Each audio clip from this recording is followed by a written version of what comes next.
Hey everyone, and welcome to today's Explainer.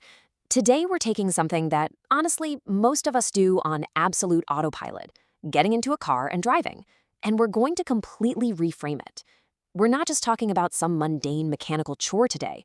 By digging into our source material, we're going to look at the simple act of driving as an intentional, highly mindful journey.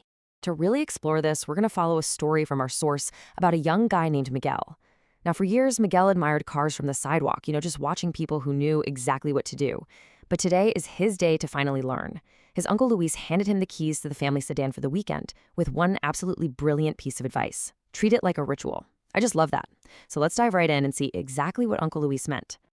Here's our roadmap for this explainer. We'll start with the setup, move into prioritize safety, then know the car, the ignition sequence, the shutdown sequence, and we'll wrap up with a language of responsibility. All right, let's start with section 1, the setup, getting ready to drive. This is where Miguel's transformation really begins, going from a sidewalk admirer to a responsible driver. Picture this. You're breathing in the crisp morning air. You open that driver's door and you sit down in the family's blue sedan.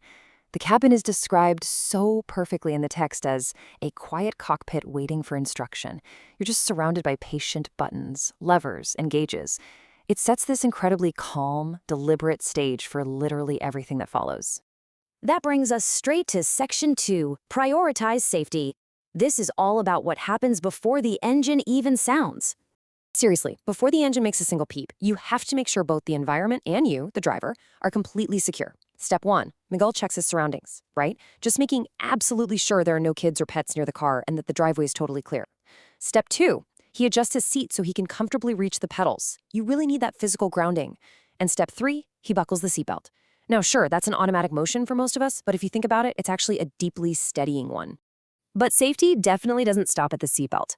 Next, he pushes the parking brake down to release it. And then, this is key, he pulls it right back up to be absolutely sure it holds. He ensures the car's gear is locked securely in park, and finally, he just takes a glance around to verify the windows are closed and his mirrors are perfectly clear. Boom, the car is locked in place and his visibility is perfect. Moving right along to section 3, know the car. You've got to understand the machine. So you're secure in your seat, but before you command what is essentially a massive, heavy piece of machinery, you need to understand the specific machine you're operating. Uncle Luis's sedan requires a little familiarization. First, Miguel locates the key ignition. No modern push buttons in this car, just a good old-fashioned traditional key. He finds the gear shifter and the brake pedal. He identifies all those little indicator lights on the dashboard. And super importantly, he checks the fuel gauge, noting they have a half tank. For a beginner's weekend practice run, that is plenty of fuel. Now, this brings up a vital distinction Miguel had to learn.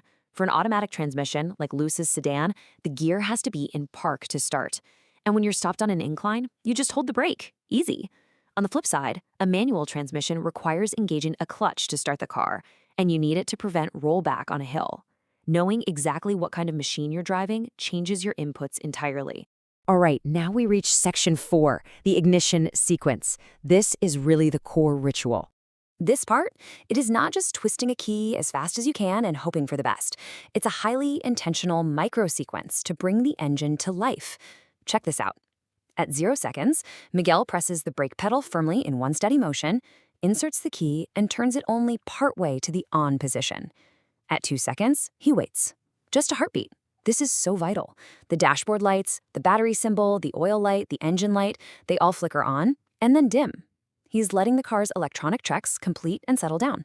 Uncle Luis warned him, if a warning light stays on, you do not crank the engine. Once everything is clear, at 3 seconds, he turns the key fully to engage the starter. And the reward for all that patience, a soft mechanical whir and a calm idle purr. As Miguel actually notes in the source text, he was expecting a lot more drama. But starting a car this way isn't some dramatic gamble. It's an intentional, focused sequence, and it results in a smooth purr that simply promises motion. So what exactly happens immediately after the engine catches? Step 1, you keep your foot right there on the brake while the engine warms up.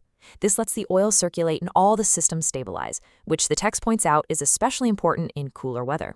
Step 2, check that dash one more time to verify absolutely no warning lights remain. Step 3, now you can slowly shift from park to drive. you'll actually feel the shifter move with this really satisfying muted click, and the car just slightly nudges forward. It's almost like the car is acknowledging that you're ready. Once you're actually out on the road, the ritual doesn't stop. It continues through smooth inputs and attentive adjustments. When Miguel approaches a small hill, he uses gentle pressure on the gas and a steady release of the brake, and the automatic sedan answers perfectly, no fuss at all. Later on, midway through the trip, it starts to sprinkle and dusk starts creeping in, so he manually turns on the windshield wipers and flicks on the headlights. It's all about being actively attentive, right? Listening to the sound of the engine and feeling exactly how it responds to your throttle input. Which brings us to Section 5, the shutdown sequence, creating an intentional ending. During his drive, Miguel ends up pulling over to help an elderly neighbor with her groceries. And this perfectly highlights a huge point. Ending a drive requires the exact same intentionality as starting it. It's literally about reversing the ritual.